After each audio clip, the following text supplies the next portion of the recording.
বাবা এসো এসো সুমনা এসো।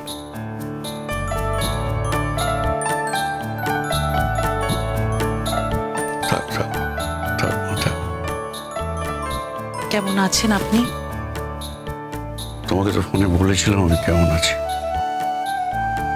ভালো নেই, তবে ভালো থাকার চেষ্টা করছি। এই যে তুমি এলে তাতে হয়তো খানিকটা আমার পাপস্করণ হবে, খানিকটা হয়তো বেটার ফিল করব। বসো না, বসো বসো। হ্যাঁ বাবা, আপনি বসুন। হ্যাঁ কি তুমি কখন শুরুত করে ঢুকে পড়লে বাড়িতে? দিব্যি আলোর মধ্যে দিয়েই তো এলাম। আর আমি তো কোনো চোর নই যে শুরুত করে ঢুকে পড়বো। বাবা, অনেক বড় বড় কথা শিখেছো দেখছি। তা শিখেছি। ট্রেনিংটা দিল কে? মুহূর্ত? হ্যাঁ, মোহরই তো পথ দেখিয়েছে। তা না হলে এই দিনটা তো আমার জীবনে আসতো না। সেই একেবারে বিয়ে করে সিঁদুর টিঁদুর পরে এখানে। এর তো বিমরতি ধরেছে, তাই তোমাকে ডেকেছে। ব্যাপারটা কি বলো তো তোমার? আমি আমার জীবনে সারা জীবন ধরে যে নিয়মটা মেনে চলে এসেছি, বাকি জীবনটা আমি সেই নিয়মেই চলবো। তোমার যদি না মেলে তুমি এখান থেকে চলে যেতে পারো। কদিন ধরেই দেখছি তোমার আচার আচরণের কিন্তু একদম ঠিক নেই। তুমি আমাকে চলে যেতে বলছো?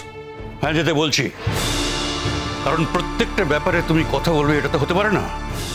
আমি ওকে ডেকেছি, ওর নিজের থেকে বাড়িতে আসেনি। না না, এখন ডাকাডাকির কি আছে? আমি তো কিছুতেই বুঝতে পারছি না ওকে এখন ডাকাডাকির কি আছে এ বাড়িতে। আর কিছু বাকি আছে আমাদের সংসারে মান সম্মান ডুবানোর? ওরে বাবা, তার আগে তোমার ছেলে মান সম্মান ডুবিয়েছে, এটা ভুলে যাচ্ছ? এই শোনো, হীরের আংটি না ব্যাঁকা হলেও কিন্তু হীরের আংটি। ছেলে ছেলেই। ওকে কিন্তু কেউ কিচ্ছু বলেনি, বলছে ওকে। আর আমার ছেলে তো বিয়ে করেনি, বিয়ে করেছে ও। একই শহরে থেকে বিয়ে করে ড্যাং ড্যাং করে ঘুরে বেড়াচ্ছে, আবার সিঁদুর টিঁদুর পরে পুরনো শ্বশুর বাড়িতে চলে এসেছে। কটা দিন হলো ওদের ডিভোর্সের? আমি তো কোনো অন্যায় কাজ করিনি, কোনো লজ্জাজনক কাজও করিনি যেগুলো আমি করতে পারবো না। আপনার ছেলে বিয়ে করেনি, অবশ্য বিয়েটা করলে সেটা অনেক বেশি সম্মানজনক হতো। আপনার ছেলে যে স্ক্যান্ডালাস জীবনটা কাটাচ্ছে সেটা আপনি মা তো আপনার কাছে ভালো হতেই পারে, বাকি কিন্তু কেউ ভালো বলছে না। হ্যাঁ, তোমার কানের কাছে এসে সবাই খারাপ বলছে না? তোমাকে সবাই ভালো বলছে বলে তুমি মনে করছো? আমি নিজে জানি আমি কি করেছি। আমি নিজের কাছে নিজে ঠিক আছে। দেখুন, কেউ কেউ কিন্তু ভালো বলছেও। আসলে সময়টা তো পাল্টে গেছে। কেউ কেউ আমাকে কনগ্রাচুলেটও করছে। তারা বলছে ভাগ্যিস এই জীবনটা ছেড়ে আমি ওই জীবনের মধ্যে গিয়ে পড়েছি, তাই আজ আমার কাছে এত সুখ শান্তি। তারা এটাও বলছে জীবনটা তো একটাই, কত মানুষ সেই জীবনটাকে অকারণে নষ্ট করে দেয়। তুমি বরং এখন সেই জীবনটাকে কাজে লাগাতে পারছো।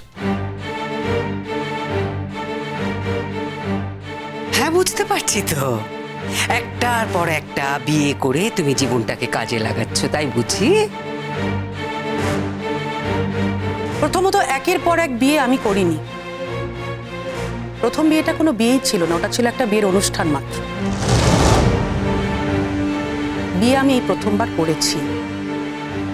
আপনাদের বাড়িতে বিয়ের পর আসার পর থেকে আমি কিন্তু কোনোদিনও জানতে পারিনি যে বাইরের জগৎটা কি, বাইরের আলো বাতাস কি জিনিস জানতাম, বরং আজ সেগুলো জানতে পারছি।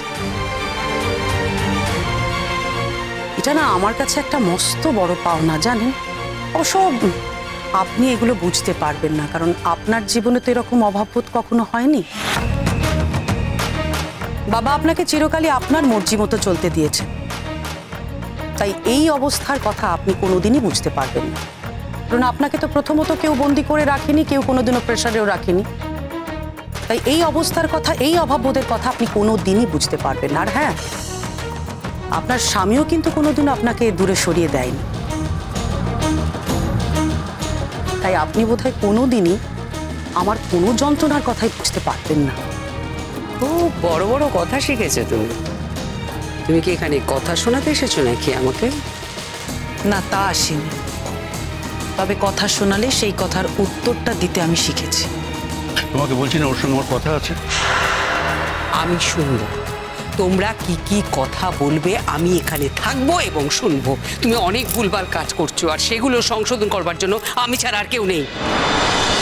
এখন বরং ভুলভাল কাজ এখন আমি করছি না, আমি আগে অনেক করেছি, এতকাল ধরে অনেক করেছি। এখন বরঞ্চ আমি ঠিক কাজ করার চেষ্টা করছি, তাই সেটা তোমাদের ভুল বলে মনে হচ্ছে।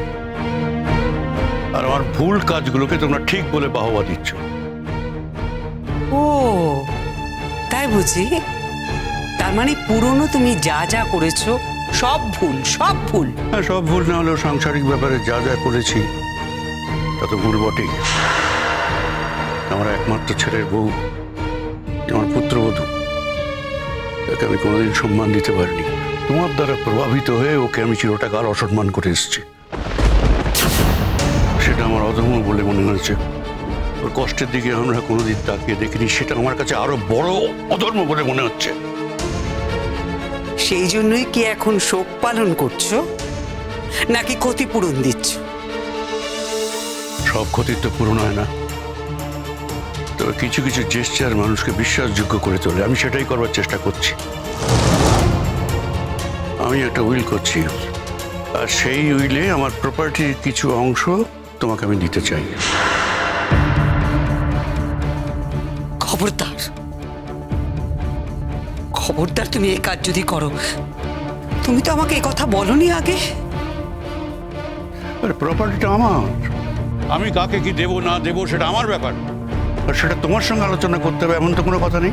তোমার ভীমরতি হয়েছে, পাপান যদি জানতে পারে না একবার। পাপান কিচ্ছু জানতে পারবে না, কিচ্ছু না। পাপানকে যত কম সম্পত্তি দেবে তত মঙ্গল। সমস্ত কিছু উড়িয়ে দেবে, সব গোল্লায় দেবে। ছেলেকে তো মানুষ করতে পারোনি। ও, ছেলে মানুষ করার ব্যাপারে এখন সব দোষ আমার, সব দোষ তুমি আমার ঘাড়ে চাপাচ্ছ। হ্যাঁ, না না, তোমার ঘরে দোষ হচ্ছে না, আমারই দোষ। আমিও ছেলেকে মানুষ করতে পারি ভেবেছিলাম, ছেলেটা মানুষ হয়েছে, কিন্তু দেখলাম যে ছেলেটা একটা নিশ্চিত, একটা চূড়ান্ত, একটা অপদার্থ, একটা অমানুষ তৈরি হয়েছে। খবরদার বলছি তোমাকে আমি, তুমি যদি ওকে কিছু দাও তাহলে কিন্তু আমি কিন্তু তুলকালাম করব বলে দিলাম। চিরকাল তো তুমি তাই করেছো। তোমার অশান্তির জন্য আমি অনেক কিছু মেনে নিয়েছি। চিরকাল আমি তাই করেছি? হ্যাঁ বলো, তুমি আবার বলো। আমি চিরকাল তাই করেছি? আমি কিচ্ছু করিনি। এই সংসারের দায় আমি নিইনি, তোমার ভাইয়ের ছেলের দায় আমি নিইনি।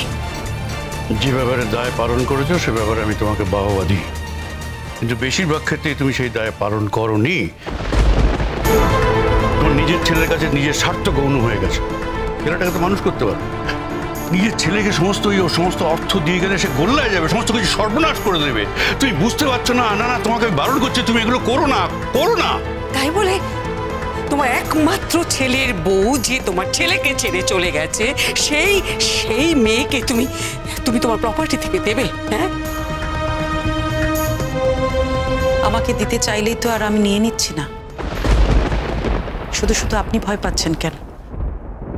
তাছাড়া আমাদের যেটুকু আছে সেটুকু দিয়ে আমাদের চলে যাবে। বাবা, আপনি যে আমার কথা মনে করেছেন এটাই অনেক, কিন্তু সত্যি আমার কিচ্ছু লাগবে না বাবা। আমি এখন নিজে একটা কাজ করতে শিখেছি, সেই কাজটা করে মাস গেলে আমি একটা স্যালারিও পাই। যেটুকু পাই তাতে আমি খুব আত্মসম্মান নিয়ে বাঁচি বাবা। পরাগের টাকাতেও আমাকে বাঁচতে হয় না, কারণ পরাগ প্রথম দিনই আমাকে বলে দিয়েছিল যে ওর সংসারে কোনো অভাব নেই ঠিকই, কিন্তু তবুও চায় যাতে আমি একটা কাজ করি, কাজের মধ্যে থাকি। কারণ কাজের মধ্যে থাকলে কনফিডেন্স বাড়ে, নিজের আত্মসম্মান বজায় থাকে। তাই বাবা, আমি এই দানটা সত্যিই নিতে পারবো না। আপনি যে দিতে চেয়েছেন সেটা আমি চিরকাল মনে রাখবো বাবা।